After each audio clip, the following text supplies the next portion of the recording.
Our wee blue planet, a pale dot in the dark, infinite universe. Our Earth, our only home. But that home is under threat. Unless we move from being polluters of our planet to its protectors, the risks to billions of people and untold habitats could be catastrophic. 2015 is the year the world needs to act together. And perhaps this small country in Northern Europe can show us a way forward. This is Scotland, and this is our climate action story. For decades, Scotland was famous for its coal, its steel, and its ships. This heavy industry brought wealth from the four corners of the earth.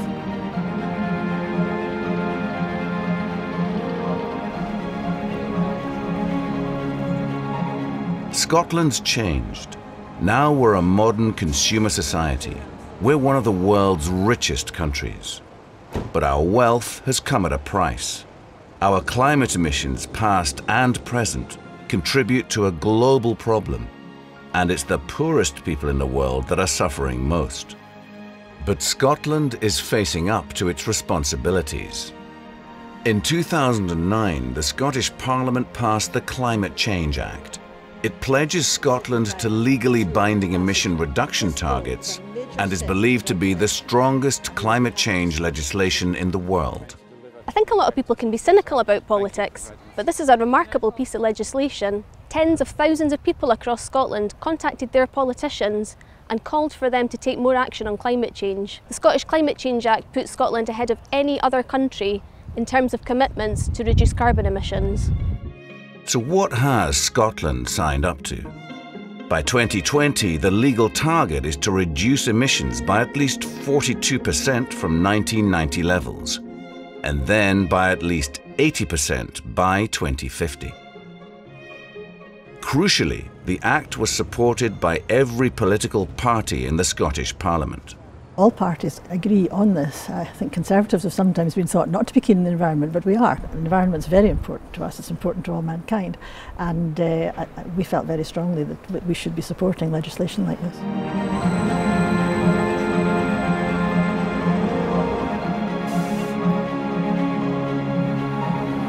The targets weren't only welcomed by politicians and campaigners, but by business too. I think that Scotland's climate change legislation has really prompted a lot of activity within the business community in Scotland, and I think that's a lesson that others can observe and see. Partly this is through our 2020 climate change group, partly it's within individual businesses and firms around the country, because we all know we have a legislated, a statutory requirement. We have to do something. We have to change certain things in our business, how we procure, how we run ourselves, how we think about climate issues, and we have a deadline for doing that.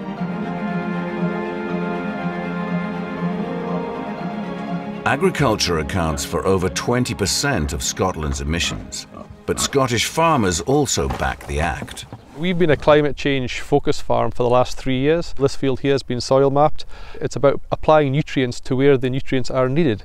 So for example, we're using a lot less fuel, which is good for the farmer's pocket, helps his profitability, and it is very good for the environment and climate change as a whole.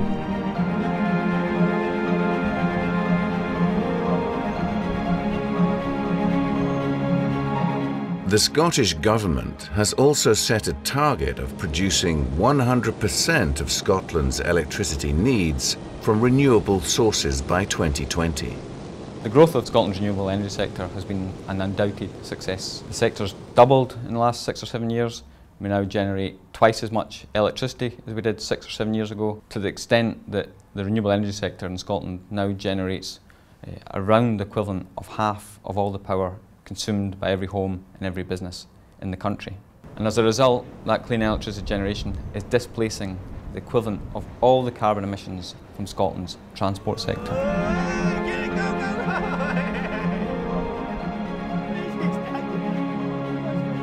But as well as businesses, Scotland is empowering its people to take local action too.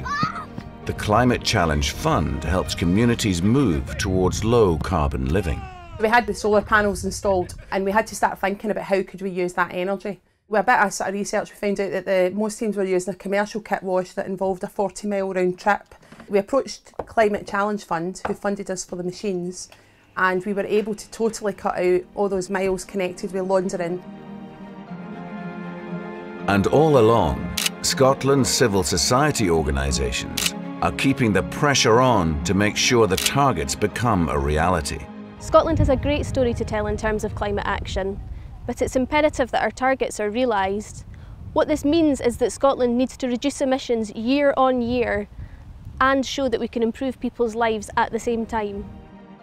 But as well as cutting emissions at home, Scotland has a moral duty to help those affected by climate change right now. The Scottish Government is funding projects like this one in Tanzania to help the world's poorest nations adapt their lives to the changing weather. And through the small but innovative Climate Justice Fund, it's now helping people in Malawi and Zambia too. United Nations figures show that in the least developed countries there's been a 5-fold increase since the 1970s in the frequency and intensity of extreme weather events. Women are suffering disproportionately, since they are often the main providers of food, fuel, water. The most vulnerable are worst affected: the very young, the very old, the ill, and the very poor. The scale of the injustice is massive. The individuals, communities and nations which are suffering most from climate change are those who have done least to cause it. Climate justice recognising this fact, it requires that the developed nations face up to their responsibilities. World-leading targets agreed by consensus in Parliament. Opportunities for a new low-carbon economy welcomed by business. Delivery of climate targets held to account by a strong civil society. Scotland's ambition could help to show others the way. Other developed countries must commit to emissions targets in line with climate science. In 2015, with political leadership from nations across the world, we can agree strong, binding targets to cut our global carbon emissions. We can move towards a new, clean, green economy. And we can protect our homes, our environment, and the planet's most vulnerable people. We can protect the Earth, our only home, our wee blue planet.